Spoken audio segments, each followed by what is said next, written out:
الحمد لله رب العالمين أشهد أن لا إله إلا الله وحده لا شريك له وأشهد أن سيدنا ومولانا محمدا عبده ورسوله صلى الله تبارك وتعالى عليه وعلى آله وأصحابه وذرياته أجمعين. أما بعد فأعوذ بالله من الشيطان الرجيم. بسم الله الرحمن الرحيم. قل الحمد لله وسلام على عباده الذين اصطفى الله خير أما يشركون. صدق الله مولانا العلي العظيم. معزز علماء کرام، بزرگوں اور بھائیوں اور پس پردہ ہماری مائیں اور بہنیں، مجلس تحفظ ختم نبوت کی طرف سے یہ اصلاحی پروگرام بہت قابل قدر ہے اور بہت ضروری بھی ہے،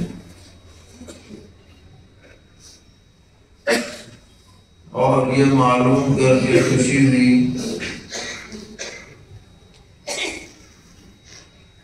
کہ حضرت امام صاحب دامت برکاتہم کی سرپرستی میں وقفے سے اس طرح کے پروگرام اس مجلس میں مسجد میں ہوتے رہتے ہیں. یہ بڑا مفید سلسلہ ہے. اللہ تعالیٰ اس کو قبول فرمائے اور اس کے بہتر ثمرات اور اثرات ظاہر فرمائے.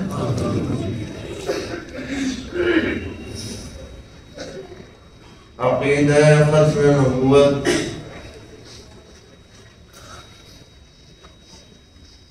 یہ بہت ہی مرکزی اور بنیادی عقیدہ ہے.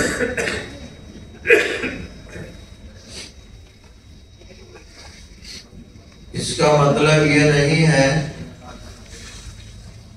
کہ سرور عالم خاتم النبیین حضرت محمد مصطفیٰ صلی اللہ تعالی علیہ وسلم کے دنیا سے پردہ فرمانے کے بعد آپ کی نبوت ختم ہوئی،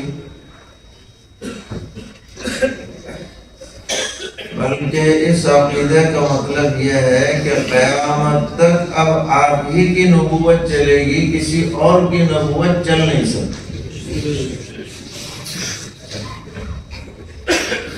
گویا آپ یوں کہیے کہ نبوت ختم نہیں ہوئی ہے، نبیوں کے آنے کا سلسلہ ختم ہوا ہے. یہ اس لیے وضاحت کی جا رہی ہے کہ کوئی اس کا دوسرا مطلب نہ بتلا دے آپ کو کہ یہ ختم نبوت ختم، لہذا نئے نبی کی ضرورت ہے. اس کا مطلب یہ نہیں ہے کہ نبوت ختم ہو گئی، بلکہ ختم نبوت کا مطلب یہ ہے کہ نبیوں کی آمد کا سلسلہ ختم ہوا ہے، نبوت باقی ہے.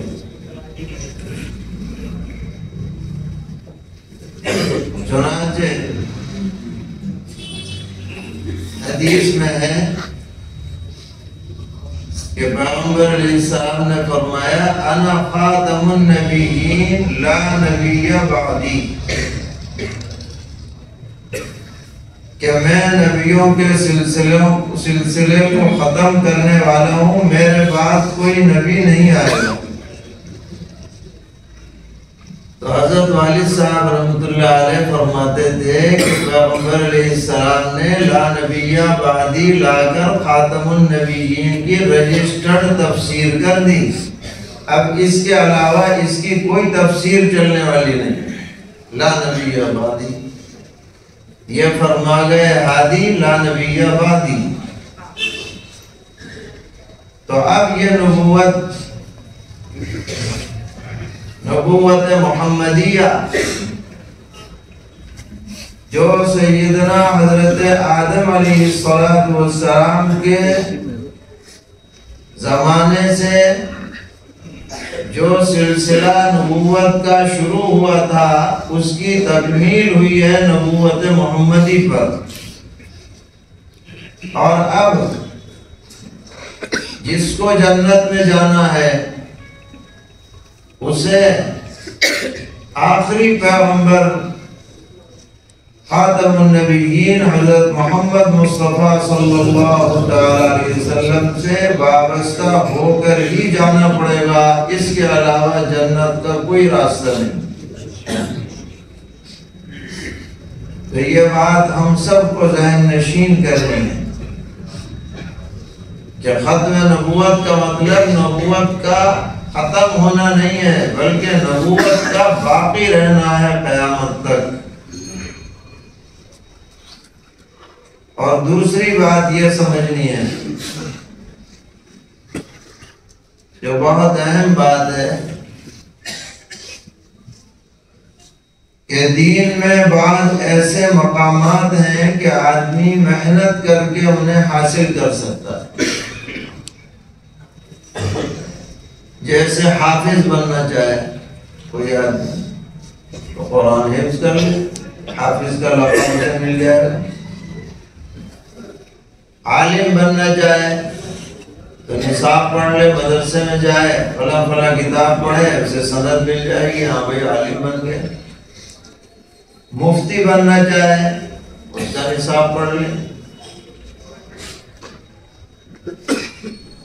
کسی بزرگ کا خلیفہ بننا چاہے تو اس کا جو ترتیب ہے اسباب ہیں وہ پورے کر لے تو وہ خلیفہ بھی بن جائے.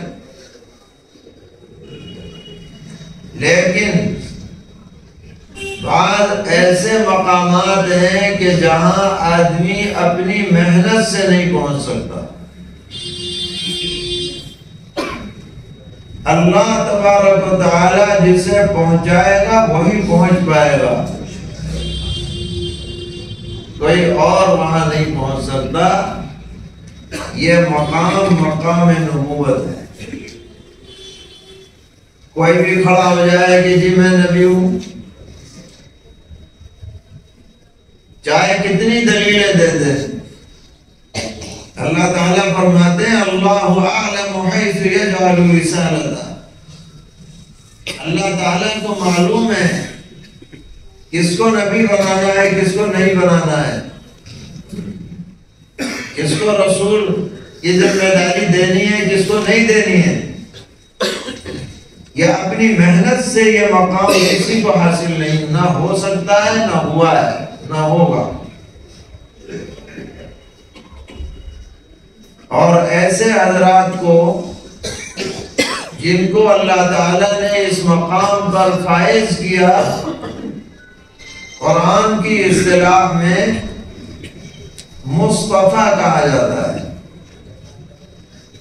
یعنی لاکھوں کروڑوں اربوں لوگوں میں سے اللہ تعالیٰ نے ان چند لوگوں کو چن لیا ہے, منتخب کر لیا ہے کہ وہ اللہ کے اور بندوں کے درمیان میں واسطہ بنتے ہیں. ان پر وحی کا نزول ہوتا ہے اور وہ پیغام اللہ تعالیٰ کا بندوں تک پہنچانے کی صلاحیت ان کے اندر پیدا کی جاتی ہے جن کو نبی اور رسول کہا جاتا ہے.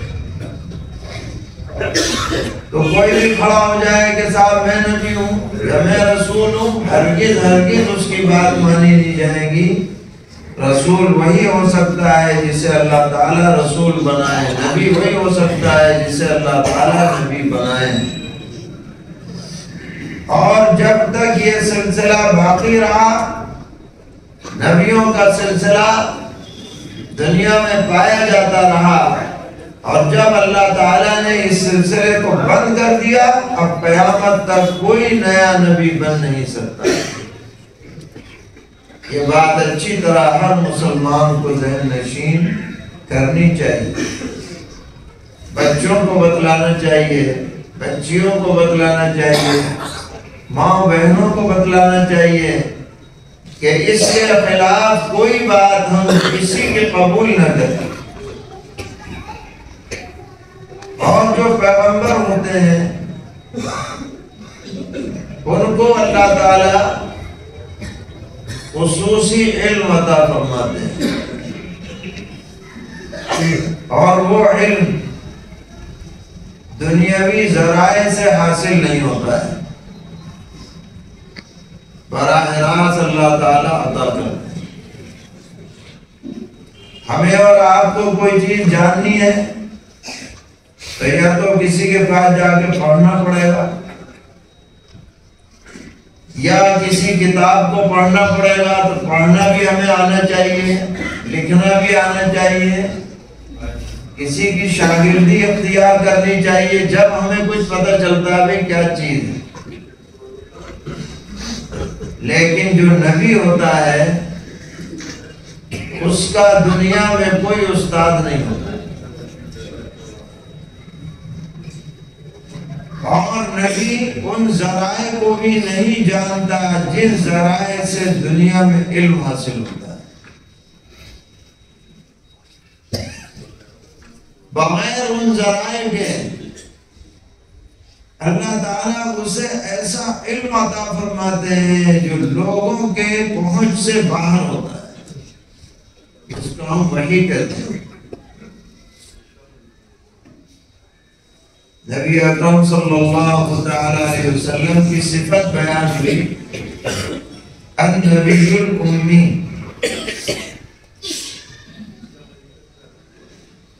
بہت سے لوگ اس کا ترجمہ کر دیتے ہیں بے علم، یہ ترجمہ صحیح نہیں، النبی الامی۔ اس کا صحیح ترجمہ یہ ہے کہ آپ نے دنیاوی ذرائع سے علم حاصل نہیں کیا۔ النبی الامی کا مطلب کا خلاصہ یہ ہے، یہ مطلب نہیں ہے کہ آپ بے علم ہیں یا کم علم ہیں یا آپ کو کچھ عطا پتہ ہی نہیں۔ ہمارے آپ کے لیے جب یہ لفظ بولا جائے گا تو یہی مطلب ہو سکتا ہے کہ ہم کچھ نہیں جانتے، لیکن پیغمبر کے لیے جب یہ بولا جائے گا تو یہاں تشریح کی جائے گی کہ دنیاوی ذرائع سے آپ نے علم حاصل نہیں کیا، اللہ نے بغیر ذرائع کے علوم سے نوازا ہے۔ حضرت مولانا قاری سید صدیق احمد صاحب باندھوی رحمۃ اللہ علیہ کا ایک شعر ہے، کوئی اعجاز کو دیکھے میرے قرآن ناطق کا، لقب امی ہے لیکن علم کے دریا بہاتے ہیں، لقب امی ہے لیکن علم کے دریا بہاتے ہیں۔ نتیجہ کیا نکلا اس گفتگو کا؟ نبی کا کوئی استاد نہیں ہوتا، اور جس کا کوئی استاد ہو وہ نبی نہیں ہوتا۔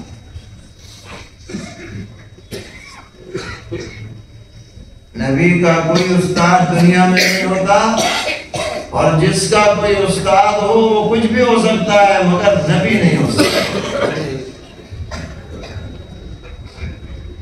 اب یہ آدمی جس نے دعویٰ کیا نبوت کا، پنجاب کا رہنے والا، گرداسپور کا، قادیان کا، یہ خود لکھتا ہے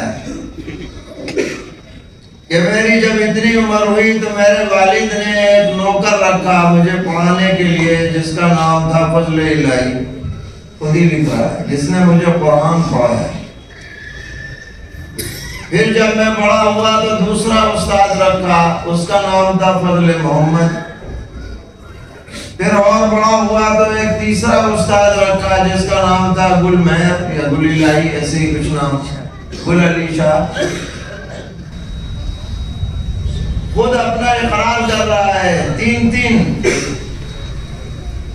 استادوں سے پڑھا ہے.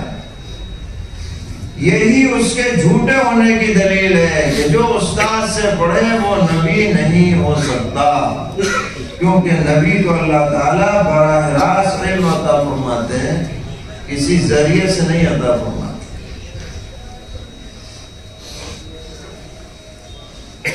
کہنے لگا ایک جگہ تو یہ لکھ دیا کہ میں نے 3 سے پڑھا ہے.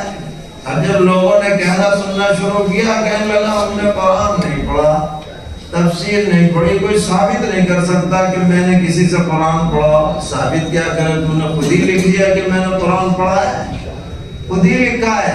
کہتا ہے ثابت نہیں کر سکتا. اپنے لکھے ہوئے تو بھول گیا یا جھوٹ بولا، اور جو جھوٹا ہے وہ بھی نبی نہیں ہو سکتا. جتنے بھی انبیاء علیہ السلام دنیا میں آئے وہ اخلاق کے پیکر تھے، اعلیٰ ترین صفات ان کے اندر پائی جاتی تھیں.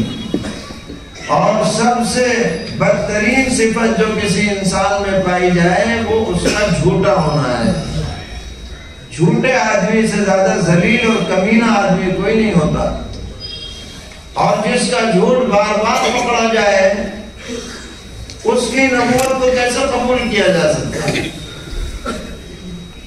اللہ تعالیٰ نے بھی خود اسی سے ایسے جھوٹ صادر کرائے کہ ہر عقل مند آدمی اس کو یقین ہو جائے کہ یہ سراسر دجال اور کذاب. لکھتا ہے کہ میری عمر جو ہے 80 سال ہوگی، ضرور 2-4 آگے پیچھے ہو سکتی. کون پوچھ رہا تھا اس سے کہ کتنی عمر ہوگی، مگر لکھ دیا اعلان.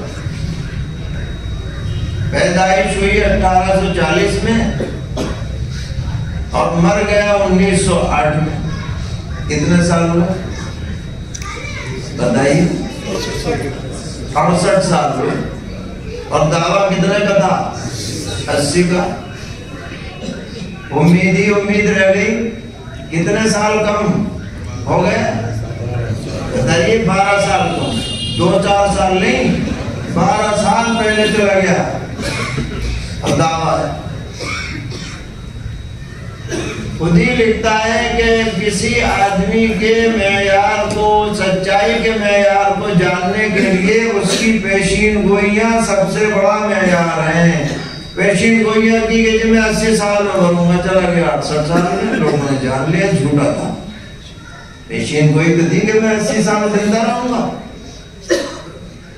اور اس طرح کی بہت ساری باتیں علماء نے جمع کی ہیں جس سے اس کا جھوٹا ہونا ثابت ہوتا ہے، دجال اور کذاب ہونا ثابت ہوتا ہے.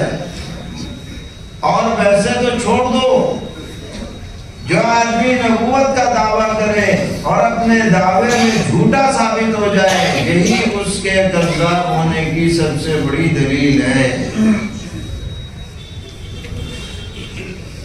اسی طرح کوئی بھی نبی اللہ تعالیٰ نے اسے شاعر نہیں بنایا. قرآن کہتا ہے وَمَا عَلَّمْنَاهُ الشِّعْرَ وَمَا يَنبَغِي لَهُ. ہم نے پیغمبر علیہ السلام کو شعر شاعری نہیں سکھلائی، اور یہ آپ کے شان کے مناسب بھی نہیں ہے. دوسری جگہ قرآن میں وَالشُّعَرَاءُ يَتَّبِعُهُمُ الْغَاوُونَ، شعراء کے پیچھے تو گمراہ لوگ چلتے ہیں. أَلَمْ تَرَ أَنَّهُمْ فِي كُلِّ وَادٍ يَهِيمُونَ. پتہ نہیں کہاں کہاں ان کے اشعار پہنچ جاتے ہیں. اس سے کیا پتہ چلا؟ نبی شاعر نہیں ہوتا، اور جو شاعر ہو وہ نبی نہیں ہوتا. نبی شاعر نہیں، اور جو شاعر ہو وہ نبی نہیں. اور یہ صاحب جو ہے اچھا خاصا شعر لکھ رہے ہیں، اور لطف کی بات یہ ہے کہ گالیوں کے اشعار لکھ رہے ہیں.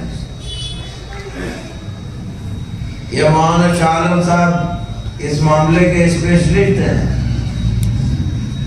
پورے صفحے لکھ دیے، گالیوں کے اشعار بھرے پڑے ہیں، اپنے مخالفین کو ایسی صلواتیں سنائی ہیں، گندی ماں بہن کی گالیاں دی ہیں عربی کے اشعار میں، اردو میں بھی نہیں، عربی میں۔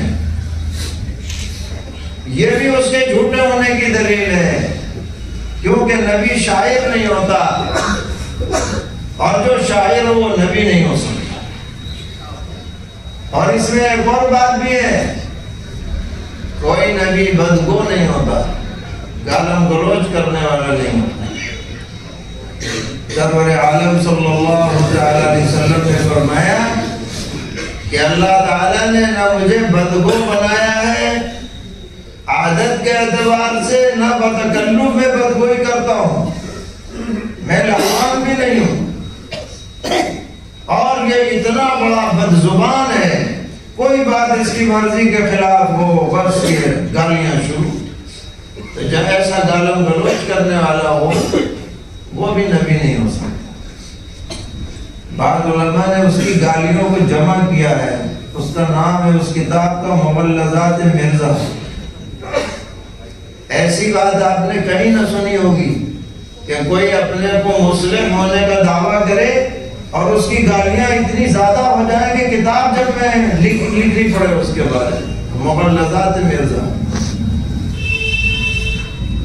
الغرض یہ بات بھی طے ہے کہ نبی اکرم علیہ السلام کے بعد سلسلہ نبوت جاری رہنے والا نہیں، نبوت جاری ہے مگر سلسلہ نبوت نہیں۔ اور یہ بات بھی طے ہے کہ نبوت ایسا مقام ہے جو کسی محنت سے، مجاہدے سے حاصل نہیں ہو سکتا، یہ اللہ کی خالص عطا ہے، ورنہ تو ہر ایک نبی ہو جاتا۔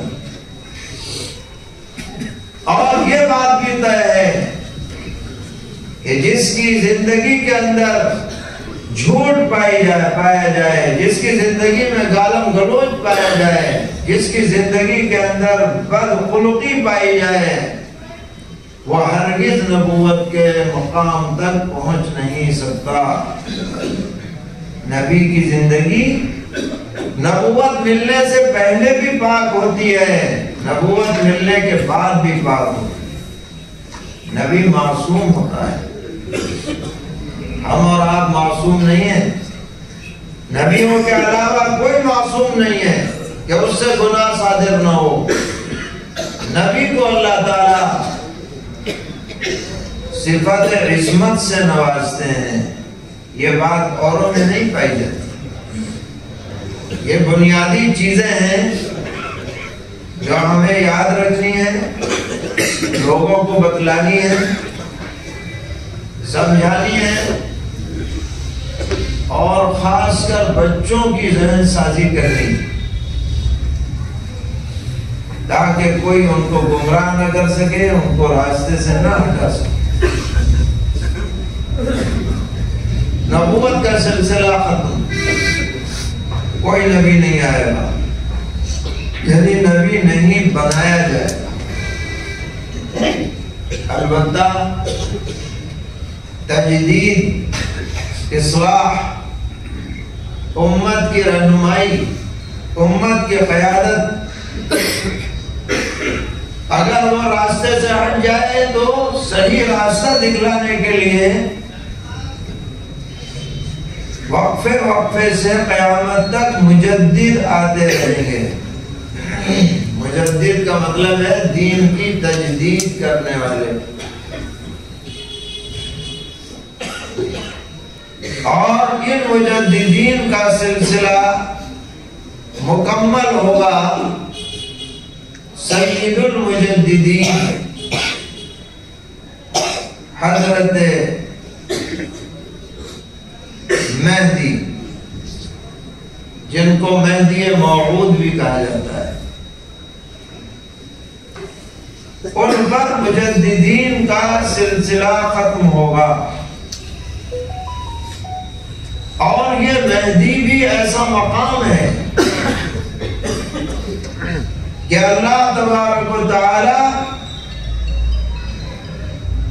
از خود اس مقام پر اس خاص بندے کو فائز فرمائیں گے جو مدینہ منورہ کا رہنے والا ہوگا، نبی اکرم علیہ السلام کے خاندان سے ہوگا،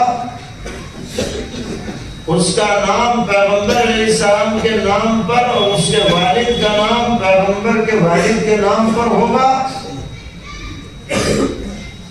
اور وہ از خود اپنے مہدی ہونے کا دعویٰ نہیں کرے گا، بچنا چاہے گا، اور مدینہ منورہ سے مکہ معظمہ چلے جائیں گے اور وہاں لوگ انہیں پہچانیں گے اور ان کے ہاتھ پر بیعت کریں گے۔ بعض روایتوں میں ہے کہ ایک رات میں اللہ تعالیٰ ان کے اندر وہ صفات پیدا کر دیں گے جو ایک مہدی میں ہونی چاہیے۔ انہیں خود اندازہ نہیں ہوگا کہ مجھ سے یہ کام لیا جانا ہے، نہ وہ دعویٰ کریں گے، نہ کنوینسنگ کریں گے، نہ کوئی پارٹی بنائیں گے، نہ کوئی جماعت بنائیں گے۔ اللہ تعالیٰ اپنی مرضی سے اپنی شان سے ان کو یہ مقام عطا فرمائیں گے، اور وہ سلسلہ تجدید کے سب سے آخر میں آنے والی شخصیت ہیں۔ ان کا تعلق ہندوستان سے نہیں ہے، پاکستان سے نہیں ہے، بنگلہ دیش سے نہیں ہے، امریکہ سے نہیں ہے، افریقہ سے نہیں ہے، ایشیا کے دیگر علاقوں سے نہیں ہے، رشیا سے نہیں ہے۔ خاص جگہ بھی طے ہے، خاص خاندان بھی طے ہے، خاص نام بھی طے ہے، اور وہ ہم نے آپ نے طے نہیں کیا۔ احادیث شریفہ، صحیح احادیث شریفہ میں یہ سب تفصیل پیغمبر علیہ السلام بتلا گئے۔ اب ان تمام نشانیوں کے باوجود، علامات کے باوجود، تہدیدات کے باوجود، آج ہندوستان کے کسی بھی خطے میں کوئی آدمی کھڑا ہو جائے کہ جی میں مہدی ہوں، تو وہ کذاب مہدی تو ہو سکتا ہے، موعود مہدی نہیں ہو سکتا۔ یہ بات ہمیں آپ کو سمجھنی ہے۔ کوئی بھی اگر کسی کے بارے میں بات کرے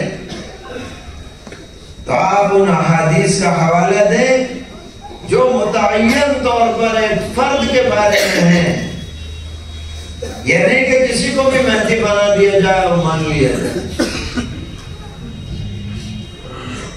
تو ایک تو نبی ہمارے پیغمبر حضرت محمد مصطفیٰ صلی اللہ علیہ وسلم ہیں، آخری پیغمبر ہیں، اور ایک حضرت مہدی جو نبی اکرم علیہ السلام کے خاندان سے ہیں، نبی علیہ السلام کے دین پر ہیں، ان کی تجدید کرنے والے ہیں، اور ان کی تمام باتوں کو دنیا میں عملاً نافذ کرنے والے ہیں۔ حدیث میں آتا ہے کہ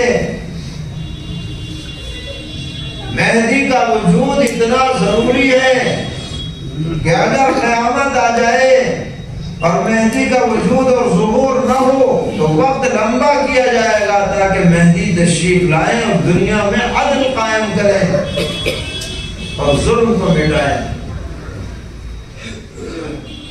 ہر طرف خیر کا دور دورہ ہو، اسلام کا بول بالا ہو۔ یہ شخصیت ہے حضرت مہدی۔ اور اس امت میں تیسری شخصیت ہے خاتم انبیاء بنی اسرائیل سیدنا حضرت عیسیٰ ابن مریم علیہ السلام۔ ان کی شخصیت وہ ہے کہ قرآن پاک کہتا ہے کہ دشمنوں نے، یہودیوں نے ان کو شہید کرنے کی کوشش کی، لیکن اللہ تعالیٰ نے ان کی کوشش ناکام فرما دی اور ان کو زندہ سلامت آسمانوں پر اٹھا لیا۔ وَمَا قَتَلُوهُ يَقِينًا بَلْ رَفَعَهُ اللَّهُ إِلَيْهِ، بلا بلکہ اللہ نے انہیں اپنے دربار میں بلا لیا. وہ اللہ کے گیسٹ ہاؤس میں تشریف فرما ہے زندہ. اس کو کہتے ہیں عقیدہ حیات عیسیٰ. اور یہ عقیدہ بھی ایسے ہی ماننا ضروری ہے جیسے اللہ کو ایک ماننا ضروری ہے. اور جیسے پیغمبر علیہ السلام کو آخری پیغمبر ماننا ضروری ہے، ایسے ہی یہ بات بھی ماننی لازم ہے کہ حضرت عیسیٰ علیہ السلام اس وقت آسمان دنیا پر زندہ تشریف فرما ہے. ماننا ہے. نہیں مانے گا آدمی تو آدمی مومن نہیں رہے گا. اور پھر وہ تشریف لائیں گے، نازل ہوں گے ملک شام میں دمشق کے اندر مینارے پر، مسجد کے مینارے پر نازل ہوں گے. جبکہ حضرت مہدی رضی اللہ تعالی عنہ مسلمانوں کی ایک جماعت کے ساتھ دجال سے مقابلے کے لیے وہاں تشریف لے جائیں گے. فجر کی نماز کے لیے اقامت ہو چکی ہوگی. اچانک دیکھا جائے گا کہ حضرت عیسیٰ علیہ السلام دو فرشتوں پر سہارا لے کے دو زرد چادر پہنے ہوئے اور بالوں سے پانی کے قطرات ٹپکتے ہوئے جیسے ابھی غسل خانے سے تشریف لائے ہیں نازل ہو رہے ہیں. حضرت مہدی دیکھ کے پہچان جائیں گے، فرمائیں گے آپ امامت کیجئے. حضرت عیسیٰ علیہ السلام فرمائیں گے کہ نہیں، اس وقت آپ ہی امامت کریں گے. حضرت مہدی کی ابتدا میں انبیاء بنی اسرائیل کے خاتم حضرت عیسیٰ علیہ السلام وہ نماز ادا فرمائیں گے. اس کے بعد پھر ذمہ داری حضرت عیسیٰ علیہ السلام کے حوالے ہوگی اور دجال مارا جائے گا. اور حضرت عیسیٰ علیہ السلام کے ہاتھوں قتل ہوگا. اور صحیح حدیث میں ہے کہ حضرت عیسیٰ علیہ السلام کے سانس کے اثر سے دجال ایسے پگھلے گا جیسے نمک پگھل جاتا ہے پانی ڈالنے سے. اور آپ کے سانس کا اثر وہاں تک جائے گا جہاں تک آپ کی نظر جاتی ہے. اسرائیل میں ایک جگہ ہے باب لد، وہاں پر یہ مارا جائے گا دجال. اور اس کے بعد یہودیوں کا جو ہے قتل عام ہوگا. کوئی چیز یہودیوں کو پناہ نہیں دے گی. کوئی پتھر، کوئی پیڑ، کوئی درخت، کوئی عمارت بول دے گی کہ یہاں چھپا ہوا ہے، چھوڑو مت. یہ جتنے ظلم کر رہے ہیں نا، سب کا اکٹھا علاج ہونے والا ہے، یقیناً ہونے والا ہے. اس میں کوئی شک شبہ نہیں ہے. جیسے یہ بات یقینی ہے کہ اس وقت رات ہو رہی ہے، ایسے یہ بات بھی یقینی ہے کہ ظلم کا انجام انتہائی بھیانک ہونے والا ہے. اور یہ ہماری احادیث شریفہ میں لکھا ہے. دجال دنیا کا سب سے بڑا فتنہ ضلالت ہے جس سے تمام نبیوں نے ڈرایا ہے. پیغمبر علیہ السلام فرماتے کوئی نبی نہیں آیا جس نے نہ ڈرایا، لیکن میں ایسی بات بتا رہا ہوں جو اب تک کسی نبی نے نہیں بتائی. اور وہ بات یہ ہے کہ یہ دجال کہاں ہوگا. اس کی دونوں آنکھیں عیبدار ہوں گی. ایک آنکھ تو سپاٹ ہوگی بالکل، اور ایک اوپر کو ایسے نکلی ہوئی ہوگی جیسے انگور کا دانہ گچھے میں باہر کو نکلا رہتا ہے. نہایت ہی مخصوص صورت ہوگا ہے، مگر عجیب و غریب شعبتیں دکھائے گا. شیاطین کی فوج اس کے ساتھ ہوگی. 70,000 یہودی پادری اس کے ساتھ ہوں گے جو ان کے مذہبی لوگ ہیں. نبی اکرم علیہ السلام نے فرمایا کہ یہ جنت جہنم ساتھ لے کے چلے گا. جسے یہ جنت کہے گا وہ اللہ کی جہنم ہوگی، اور جسے یہ جہنم کہے گا وہ اللہ کی جنت ہوگی. یہ 3 شخصیات ہیں. نبی اکرم علیہ السلام خاتم النبیین، حضرت مہدی سید المجددین، حضرت عیسیٰ علیہ السلام خاتم انبیاء بنی اسرائیل، ان کو روک کے رکھا گیا ہے دجال کے مقابلے کے لیے۔ اللہ تعالیٰ کا کوئی فعل حکمت سے خالی نہیں ہوتا، ان کو زندہ رکھا گیا کیونکہ اصل مقابلہ تو دجال کا پیغمبر علیہ السلام کو کرنا تھا، کیونکہ آپ مرکز رشد و ہدایت ہیں، تو آپ ہی اس دجال کا خاتمہ کر دے۔ لیکن اللہ تعالیٰ نے حضور کی شان کو اس سے بہتر سمجھا کہ آپ اس کے مقابلے میں آئے ہیں، اور پھر طے کیا کہ بھئی انبیاء بنی اسرائیل کے خاتم کو یہاں لایا جائے، کیونکہ ان کو بھی اللہ تعالیٰ نے ایسے ہی معجزے عطا فرمائے تھے عجیب و غریب، مردوں کو زندہ کر دینا، نابینا کو بینا کر دینا، بیماروں کو شفا دے دینا اللہ کے حکم سے۔ تو یہ تینوں شخصیات جو اس امت میں آئیں اور آنے والی ہیں، ان پر ہمیں یقین رکھنا ہے۔ ایک حدیث میں ہے پیغمبر علیہ السلام نے فرمایا وہ امت کیسے ہلاک ہو سکتی ہے جس کے شروع میں میں ہوں، بیچ میں مہدی ہیں، آخر میں عیسیٰ ہے۔ شروع میں ہوں، بیچ میں مہدی ہیں، آخر میں عیسیٰ ہے۔ پتہ چلا تینوں الگ الگ ہیں، نبی الگ، مہدی الگ، عیسیٰ علیہ السلام الگ، اور یہ مدعیان جو ہے ایک ایک ہو کے کئی کئی کو اپنے اوپر چسپا کر لیتے ہیں، میں ہی مہدی بھی ہوں، میں ہی مسیح بھی ہوں، میں ہی نبی بھی ہوں، سب میں ایک ہی ہو گئے۔ یہ بھی ان کے جھوٹے ہونے کی دلیل ہے۔ الغرض کسی بھی دین کے پاس ایسی مستند معلومات نہیں ہے جیسے اللہ تعالیٰ نے ہمیں اور آپ کو عطا کی۔ پکی بات ہے، یہ کوئی ہوائی باتیں نہیں ہے، مستند احادیث میں مستند سندوں کے ساتھ یہ چیزیں موجود ہیں، علماء نے جمع کی۔ اگر ہمیں معلومات رہیں گی تو کوئی بھی آدمی ہمیں گمراہ نہیں کر سکتا، ہمارے ایمان کو خراب نہیں کر سکتا، اور معلومات نہیں ہوں گی تو آدمی اچھا یہ بھی ایسے ہی ہوگا، اور وہ بہکاوے میں آ جائے گا۔ ہم لوگ مراد آباد میں رہتے تھے تو وہاں ایک آدمی قادیانی ہو گیا، تو ہم چند علماء اس سے ملنے کے لیے گئے۔ اس نے کہا کہ جی میں تو آپ کا بڑا عقیدت مند ہوں، میں تو آپ کے پیچھے نماز پڑھتا ہوں، اور ایسا ہے ویسا ہے۔ بھئی جب تم اتنے عقیدت مند ہو تو تم قادیانی کیسے ہو؟ تو چھوٹتا ہی کہتا ہے کہ جیسے مسلمانوں میں بہت سے فرقے ہیں، کوئی حنفی ہے، کوئی شافعی ہے، کوئی فلاں ہے، کوئی فلاں ہے، ایسے ہی ہے یہ بھی احمدی۔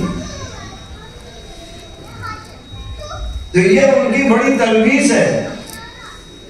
آپ حضرات کو بھی یہ جاننا چاہیے کہ بے شک ہمارے ہاں کئی مکتب فکر پائے جاتے ہیں، حنفی ہیں، شافعی ہیں، مالکی ہیں، حنبلی ہیں،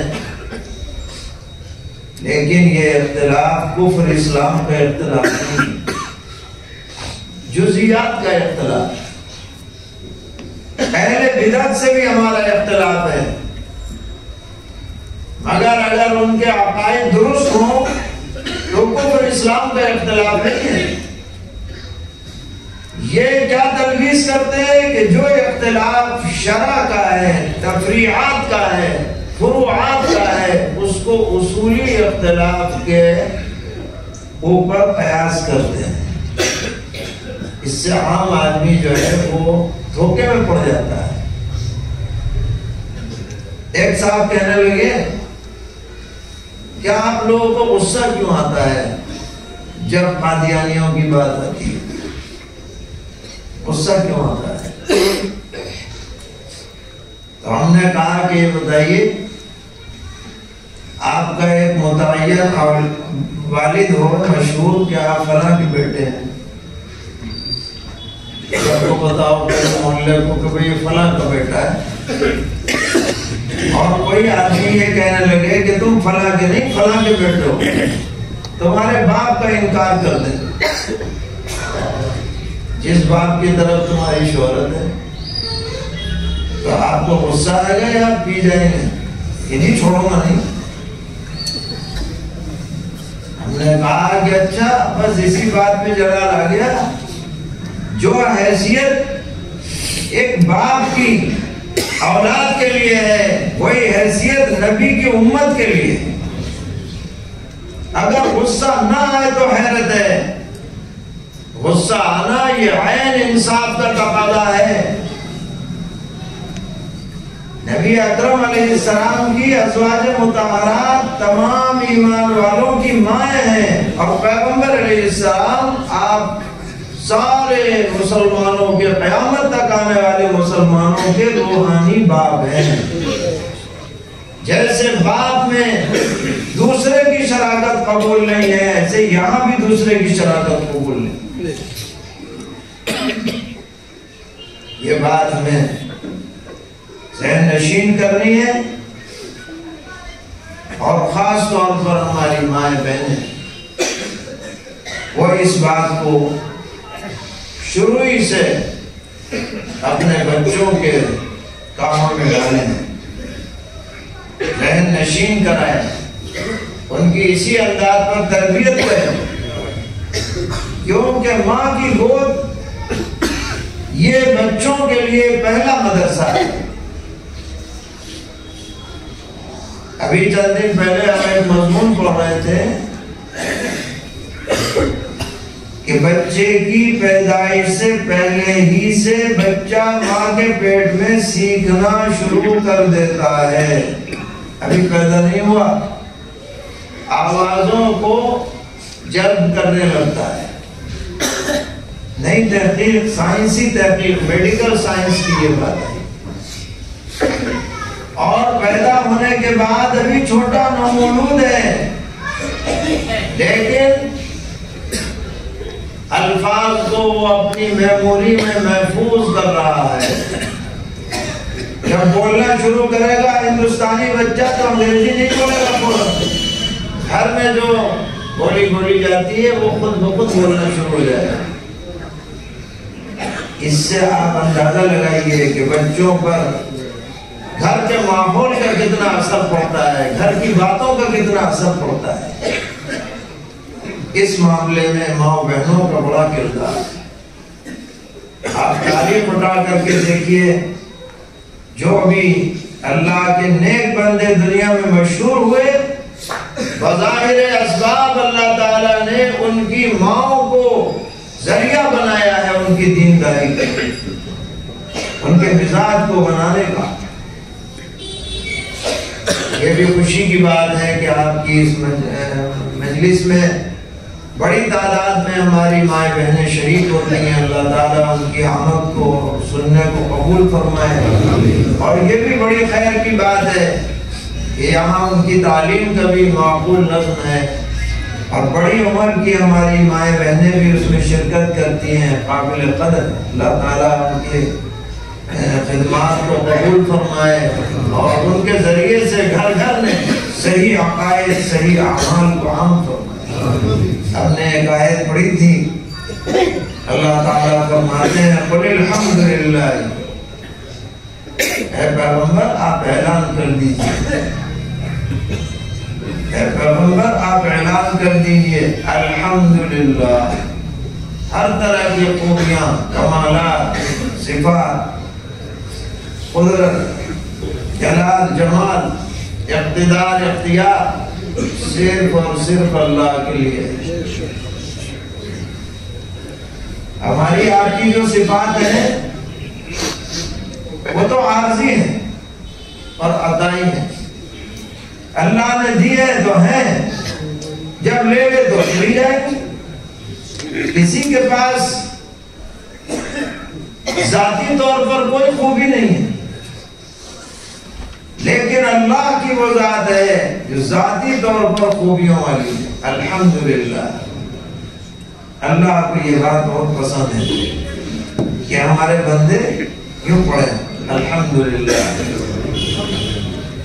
اسی لیے قرآن میں سب سے زیادہ جو آیت اور سورت پڑھی جاتی ہے وہ الحمدللہ رب العالمین سورہ فاتحہ ہے، کیونکہ اللہ کو یہ بہت پسند ہے کہ میرا بندہ میری تعریف کرے۔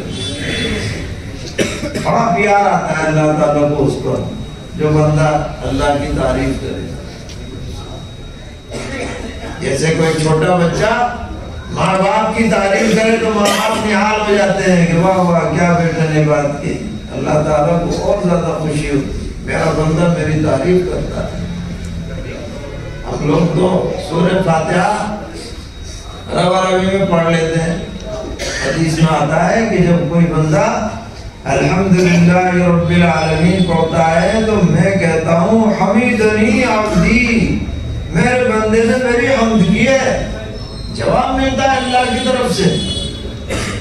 اور جب بندہ پڑھتا ہے الرحمن الرحیم تو میں کہتا ہوں اثنا علیہ عبدی، ارے میرے بندے نے میری ثنا کی، واہ واہ کیسا اچھا بندہ ہے۔ اور جب بندہ پڑھتا ہے مجدنی وہ مالکی یوم الدین تو میں کہتا ہوں مجدنی عبدی، ارے میرے بندے نے میری بڑائی بیان کی، بزرگی بیان کی۔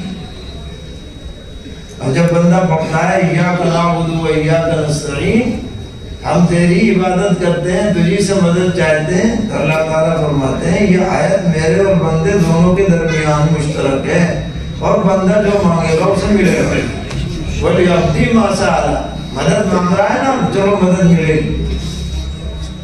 اور جب بندہ پڑھتا ہے اهْدِنَا الصِّرَاطَ الْمُسْتَقِيمَ، مجھے سیدھے راستے کی رہنمائی کیجئے، تو میں کہتا ہوں لِعَبْدِي مَا سَأَلَ، بندے نے جو مانگا ضرور ملے گا، صراط مستقیم ملے گا۔ جب یہ سورت پڑھا کریں تو ذرا یہ خیال بھی کر لیا کریں کہ اللہ کی طرف سے جواب آ رہا ہے۔ تو بتائیے اس پڑھنے میں زیادہ دلچسپی پیدا ہو جائے گی یا نہیں کہ اللہ تعالیٰ جواب دے رہے ہیں ہمیں، ٹھہر ٹھہر کے پڑھیں گے تو اللہ کو یہ عطا بہت پسند ہے بندے کو۔ قُلِ الْحَمْدُلِلَّهِ، اے پیغمبر آپ کہیے کہ ہر طرح کی تعریفیں اللہ کے لیے، وہی قابل تعریف۔ پھر فرمایا وَسَلَامٌ عَلَىٰ عِبَادِهِ الَّذِينَ اصْطَفَىٰ، اور سلامتی ہے اپنے اللہ کے ان بندوں پر جن کو اللہ نے منتخب کر لیا۔ تمام انبیاء علیہ السلام پر سلامتی ہے، تمام منتخب بندوں پر سلامتی ہے۔ حضرت آدم علیہ نبینا علیہ السلام سے لے کر خاتم النبیین حضرت محمد مصطفیٰ صلی اللہ علیہ وسلم، اس کے بعد اللہ تعالیٰ نے جھنجھوڑا ہے، جیسے کسی کو کندھے پکڑ کے ہلا دو نا، ایسے ہے یہ آیت۔ اللہ خیر عما یشرکون، کیا اللہ بہتر ہے یا جن کو تم اللہ کے شریک قرار دیتے ہو وہ بہتر ہے؟ دو جواب، کون بہتر ہے؟ اللہ خیر عما یشرکون، وہ اللہ جس نے ہمیں پیدا کیا، جس نے ہمیں نعمتوں سے نوازا، جس نے ہمیں زندگی عطا کی، نہ جانے کیا کیا انعامات فرمائے، ظاہر ہے کہ اس کا کوئی مقابلہ نہیں ہو سکتا۔ اللہ تعالی ہم سب کو کہنے سننے سے زیادہ عمل کی توفیق عطا فرمائے، صحیح عقائد پر قائم رکھے، نیک اعمال کی توفیق عطا فرمائے۔ جو بھی محنتیں دین کے لیے جہاں بھی ہو رہی ہیں اللہ تعالیٰ انہیں قبول فرمائے، برابر فرمائے۔ وصلی اللہ تعالی علی خیر خلقہ محمد وعلی آلہ واصحابہ وذریاتہ اجمعین۔